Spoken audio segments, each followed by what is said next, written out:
Hi, hello, and welcome back to F1 Challenge Career Mode. My name is Mephisto, and today we're heading off to Great Britain for round 11 of the 2003 Formula 1 season. Let's get started. Located just a few kilometers outside of Northampton, the fantastic Silverstone circuit combines two fast straights with an enthralling selection of slow, medium and high-speed turns. Surrounded by the headquarters of the Jordan, Williams, Jaguar, Renault, British American Racing and McLaren teams, this disused airfield in the heart of Formula One's so-called Silicon Valley often plays host to one of the most competitive races of the season. So here we are in qualifying, where things went well until I reached the end of the lap, where I went wide on the exit out of Luffield, touched the curb which spun me around, then it took me around a month and a half to turn the car around.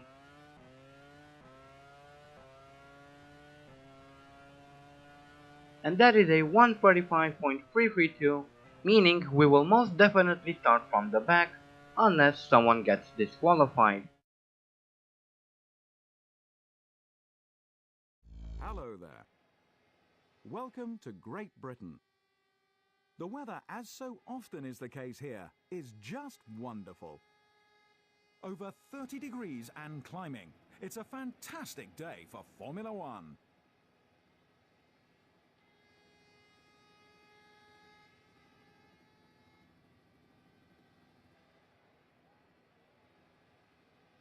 Juan Pablo Montoya first. Kimi Raikkonen second. David Coulthard third. Button fourth. Nick Heidfeld fifth. Cristiano D'Amata was consistently faster than his teammate. He starts sixth. Schumacher seventh. Fernando Alonso consistently outpaced his championship rival, the Toyota driver. Ralph Furman ninth. Rubens Barrichello 10th. Verstappen 11th. Jacques Villeneuve 12th. Fisichella 13th. Heinz-Harald Frentzen 14th. Ralf Schumacher 15th. Trulli 16th. Antonio Pizzonia 17th. Justin Wilson 18th. Webber 19th. The Toyota driver 20th. Here we are on the grid for the start of the 2003 British Grand Prix. The lineup is quite interesting yet again, but I kind of got used to it by now. We have 5 red lights and we're off, to a very slow start on my part. Then launch control decided that it didn't want to work for me today. But that's okay though, as I try to make my way past Mark Webber. However, I slow down quite a bit through Copse, allowing Webber and the rest of the field to pull away a bit. However, as we reach the Maggott, Beckett and Chapel complex, I catch back up. I am once again trying to get around Mark Webber. As we come onto the hangar straight, let's hope that there won't be any crazy bloke running around here as we had in real life. Maybe he just had a death wish or something, I don't know. Anyway, enough about that. As I now make my way past both Jaguar, then the minority of Justin Wilson. Next would be Trulli, then Ralf Schumacher. But now for a replay of the start. Everyone gets away cleanly. We could see a bit of smoke coming off my wheels due to wheel spin, which slowed me down quite a bit. But luckily I eventually caught up to the rest of the field and even made my way past a few cars. And while we were watching that, I made my way around Ralf Schumacher as well, who was miraculously passed by Jarno Trulli. I don't quite know how that happened, but regardless, I will have to try and get around Trulli as soon as possible. The more time I spend bogged down here at the back, the more distance the front runners can create. As we now come around to finish lap 1 of this 2003 British Grand Prix, where amazingly we had no first lap incidents, which is a bit weird, but I don't mind. At least there's more competition around for me. Now let's try to catch Trulli. On lap 3 I finally got close enough to Trulli to try and overtake him. However, he gets a much better line through Copse, so he pulls away again. But he goes off, which slows him down, allowing me to catch back up, and I'm now in 15th. But I take a very bad line through these S's, mess one up and you mess all up, so Truly gets right back in front of me. But as we come onto the hanger straight, I pull in behind him, make use of his slipstream, pulling us along nicely, flick the car to the inside, and we're finally through. Towards the end of lap 4, I was having a look at Fisichella. Coming out of Priory, I stay on the inside and outbrake him into Brooklands. So now we're in 14th. Let's keep this momentum going. This is towards the end of lap 5. I go very wide through Priory and off the track, allowing Truly and Fisichella to get back in front of me, as well as Justin Wilson. We've now started lap 6 and there are waved yellows through this section of the track, and I think I just saw one of the Jaguars. Convenient timing, since the AI slowed down quite a bit for the yellows, so I passed Wilson and Fisichella and we're back up in 15th. But now for a replay, it was the Jaguar of Mark Webber who is now coming through the S section. He comes around Beckett and then his car suddenly spins around. That's definitely a brake related issue. That's what you get for advertising bad movies. You get faulty mechanical parts in your car. But seriously, Terminator 3 was complete bollocks, and the movies that came after it were even more shite. On lap 7, I once again caught up to Trulli, but I went wide through cops, went onto the grass and I almost spun. Luckily I was able to catch it. However, that did lose me a lot of time and I continued to make mistakes by once again messing up my line through the Maggots, Beckett and Chapel complex. Then I touch the outside curb there, which flings me to the inside and off the track. But I'm now in Fisichella's slipstream and I'm going to try and retake my position. Flick the car to the inside and we're once again in 15th. This is lap 10 and I was trying to get around Trulli. I go to the inside and we're through and back up in 14th. So next are Villeneuve and Rubens Barrichello. Maybe I can pass Villeneuve through club. And I am being informed of an engine failure, as I cheekily get in front of Villeneuve, just as the yellow flags are raised. And that was Frenzen's Sauber, so let's see a replay. Here is Frenzen in his Sauber, coming out of stow, then rushes up into club when his engine bursts into flames. So that is it for Heinz-Harald Frenzen. However, we still have quite a way to go, and hopefully I can pick up the pace, because at the moment I'm not doing all that well, to be honest, as I make my way around Barrichello through Luffield, so we are in 11th at the moment, and that is because the AI has started to pit. At the end of lap 15 I finally had to come in for fuel and tires, and I almost lost the car just outside the pits. That would have been embarrassing.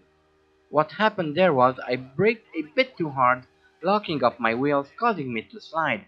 Luckily, I had the common sense to let up on the brakes a bit, but that could have been disastrous, especially if I would have been coming in a bit faster. Anyway, let's see how this pit stop goes. That's a 9.5 second stopper. Not bad, but not too good either. In any case, let's see what we can do from here. A few seconds later, as I was coming onto the hanger straight, I went off onto the grass, tried to get back quickly, but that caused the car to slide and send me onto the grass on the other side. Then, as we were coming around to finish lap 21, I was informed that Raikkonen was having some issues with his car. So that means a free spot for me, and considering how badly I'm performing today, I'll take it. But here's a replay. Raikkonen is coming through the S section, through Beckett, then through Chapel, and as he comes onto the hanger straight, he pulls to the side and stops his car. Not as dramatic as most engine blowouts. So that moves us up into 14th, and next is Verstappen, who is around 2 seconds up the road. As I go very wide through Stowe here, bad Mephisto. Lap 25, and I mess up my exit out of Chapel, go off onto the grass, allowing Pete Sonia to overtake me, and I nearly crashed into him coming back onto the track. That could have been bad. Now, coming around to finish lap 25, I was lining Pete Sonia up for a pass. We're momentarily through. As we come through cops, I managed to keep him behind, but he's right there behind me, and he'll be looking for any opportunity, waiting for a mistake. As we come through the Maggots, Beckett and Chapel section, I mount the curb on the exit out of Chapel, nearly sending me into a spin, and that slowed me down enough for Pete Sonia to get in front of me again. However, it looks like my Toyota has superior power, and I repass him on the straight. We've just started the final lap. Michael Schumacher crosses the line to take the win, whilst I continue to make mistakes. Luckily, as we found out a few laps ago, the Toyota is faster on the straights than the Jaguar, as I now prepare to outbrake Pizzonia into stow. And that was a failed attempt at passing. However, I will try again through club. And there we have it, we are through. Let's try to keep it that way. We are now coming around the final corner to finish the race. Unfortunately, I was unable to do better than 14th. I just didn't have the pace. This is actually quite odd. Last time I did well on a track where I generally struggle, and now I've been struggling on a track on which I'm generally decent on. I don't get it. How is that even possible? This season has been nothing but a collection of disappointments so far, with a few good results here and there, just to get my hopes high. Whatever happens, I need to try and stay in the top 5. But for now, let's take a look at the standings. Well, that's the end of a fantastic British Grand Prix. Here are the final results. Michael Schumacher first. Coulthard second. Juan Pablo Montoya third. Button fourth. Fernando Alonso fifth. Nick Heidfeld sixth. The Toyota driver 14th. With the results confirmed, it's high time we updated the Drivers' Championship. Juan Pablo Montoya first.